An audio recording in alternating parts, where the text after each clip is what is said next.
Vamos con el tercer vídeo de Afronta tus duelos para renacer. Hoy te voy a hablar de las fases del duelo. La primera persona que estableció 5 fases fue Elizabeth Kubler-Ross. Yo te recomiendo mucho todos sus libros porque fue una experta en acompañamiento a las personas moribundas y también ella misma tuvo alguna experiencia denominada experiencia cercana a la muerte. Hay un libro que a mí me encanta, que es de ella, y también con David Kessler, que es sobre el duelo y el dolor. Es su último libro que hizo conjuntamente con David Kessler y a mí me encanta porque es como un compendio de todos sus libros. Yo te lo recomiendo enormemente. Claro, el mío de Mamá he visto al abuelo también, pero tengo que reconocer que Elizabeth Kubler-Ross es una referente en el tema de la muerte y de las fases del duelo.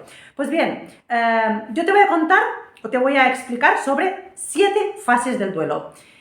Estas fases no son lineales. Cuando una persona tiene un proceso de duelo, que ya explicamos en el primer vídeo, que todo duelo implica un tiempo, porque es un proceso, desde que tenemos la pérdida hasta que integramos esa pérdida y podemos vivir otra vez con normalidad y con ilusión por vivir, porque un duelo implica siempre una desilusión o un impacto que nos impide estar con plenitud en la vida. Pues bien, la primera fase no es que sean lineales, ya te digo, puede ser que tus duelos sean distintos y que vayan oscilando entre una fase y otra.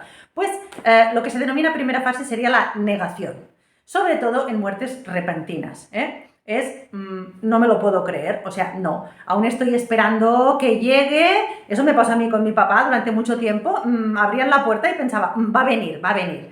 Pues esa negación de no me lo puedo creer, no acepto esta muerte o esto no tenía que ser así. Bueno, la segunda fase es una fase de confusión. Es como que ya ha pasado el entierro, pero yo no sé en qué día vivo, estoy como raro, a veces pienso que vendrá, otras veces entiendo que ya está muerto o que ya he perdido aquello que tenía, porque ya decimos que no solo es en la pérdida de seres queridos o de familiares, porque también pues, en un despido laboral o en un divorcio en el que tú no te has enterado y la otra persona te dice me quiero divorciar. Bueno, pues aquí también hay una negación. No puede ser. Tengo que cambiar algo, ¿no? Aún puedo hacer algo. Bien, en esa confusión estamos oscilando entre que ya me creo que voy a perder y en el aún no. Muy bien. Después viene una tercera fase que es la ira o el enojo.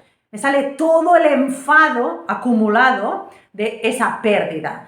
Por ejemplo, en el caso de la pérdida de mi papá, que falleció de repente, pues él había pasado un proceso de alcoholismo y de depresión. Entonces estaba yo muy enfadada con él, como, pero ¿cómo es posible que no te pusieras en un tratamiento para estar bien y para estar con nosotros? Me salió todo un enfado contra él. Entonces es ese momento en el que estamos enfadados con la persona que se ha ido, con la situación, con el mundo, con todo. Pero ese momento de rabia y de ira es positivo, porque la rabia es una energía que como mínimo nos lleva a actuar. Después tenemos una cuarta fase, que es la fase del dolor y la culpa, sentir culpa.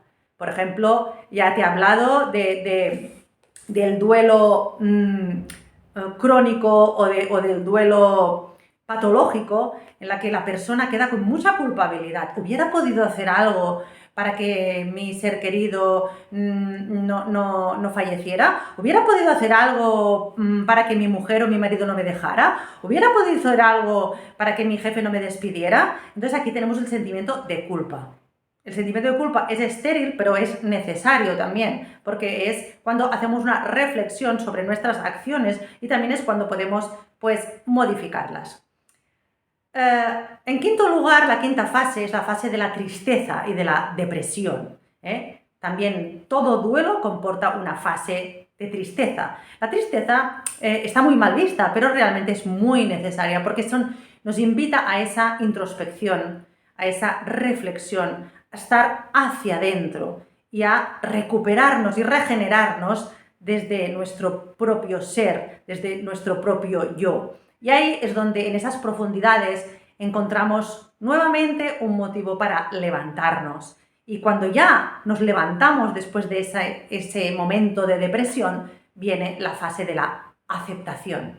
Acepto que mi vida ya no va a ser como antes, bien porque he perdido un padre, un marido, un hijo, un trabajo, una pareja, por lo que sea, y ahora acepto que mi vida es así, que mi presente es así, y voy a hacer algo. Entonces yo añado una séptima fase, que es la fase de la integración, del restablecimiento, de la transformación de esa experiencia en un aprendizaje de vida, en lo que se llama la resiliencia.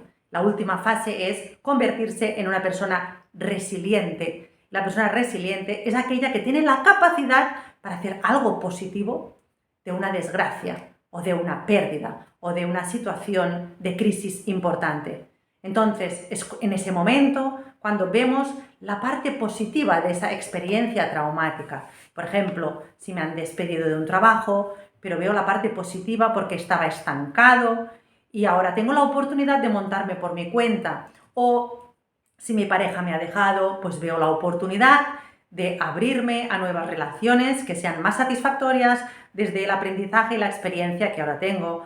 O cuando he perdido a un ser querido, pues me doy cuenta que he crecido, que me he hecho fuerte y que estoy más preparado para la vida.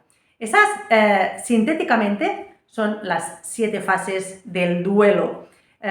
Pero en todo un proceso de duelo que puede durar muchísimos años, se va oscilando entre una y otra. Y por tanto, no te sorprendas si dices, hombre, si yo ya he pasado esa depresión. Bueno, pero a veces hay algunas situaciones que nos hacen un recordatorio de esa pérdida, y entonces activan en nosotros otra vez esa fase del duelo. Bueno, ojalá te apuntes al evento Renacer, porque allí te voy a contar más y también vamos a hacer una práctica para liberarte de esos duelos. La semana próxima te voy a hablar de cómo puedes saber que tienes un duelo pendiente.